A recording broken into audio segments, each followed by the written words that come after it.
Hello friend, welcome to my channel.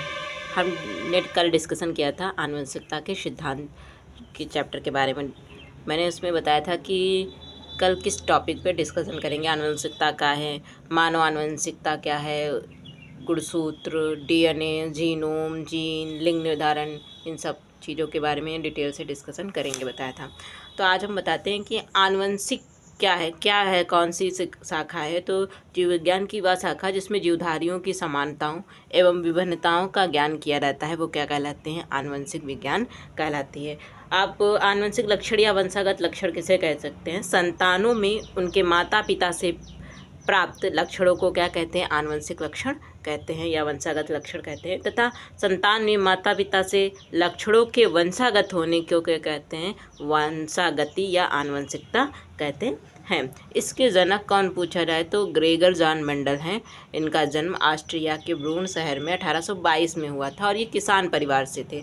1866 में उन्होंने आनुवंशिक नियमों की खोज की थी और उनके ही नियमों को 3 वैज्ञानिक ने 1900 में डीवेरिस, सेक मैक तथा कॉर्नेंस ने उनका पुनः खोज किया था। उन्होंने प्रयोग के लिए प्रयोग किया था उद्यान मटर को, पाइसम सिटाइवम, जो मीठी मटर होती। कारण क्या था कि जो ये मटर थी वो 1 वर्षीय पौधा था, अतः इसका जीवन चक्र छोटा था, जिससे कुछ ही समय में इसकी अनेक पीढ़ियों का अध्ययन करना संभव था।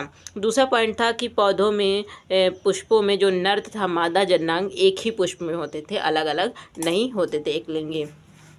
कृत्रिम परागकरण के द्वारा पर परागण द्वारा संकरण कराया जा सकता था और स्वनिषेचन के कारण मटर के पौधे में समयुग्मजी होते तथा पीढ़ी दर पीढ़ी इनके पौधे शुद्ध लक्षण वाले बने रहते हैं इसके कारण। और मटर में पौधों में बहुत से ऐसे लक्षण होते हैं जो एक दूसरे के विपरीत होते हैं। ये कारण था कि उन्होंने मटर के पौधे को चुना था।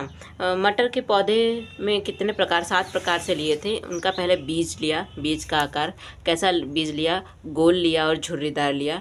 बीज का रंग लेके लिया पीला और हरा रंग किया। फिर फूलों का रंग लिया, एक बैंगनी लिया और एक सफ़ेद पर परीक्षण किया। फिर फली का आकार लिया, फूली हुई फली ली और सिकुड़ी हुई फली को ली। फिर फली का रंग हरा और पीला लिया। पुष्प की स्थिति क्या थी, अच्छी थी, अनत्यज थी। तने की लंबाई क्या थी, बौना, लंबा और बौना था। ये प्रभावी और प्रभावी।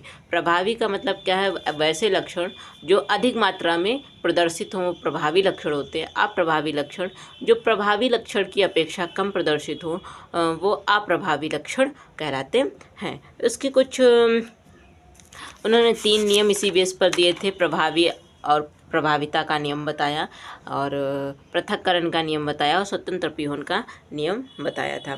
तो मटर के पौधों के 7 जोड़ी के लक्षण हुए। तने की लंबाई में प्रभावी लक्षण कैसा दिखाया, लंबापन, तथा अप्रभावी लक्षण बौनापन दिखाया।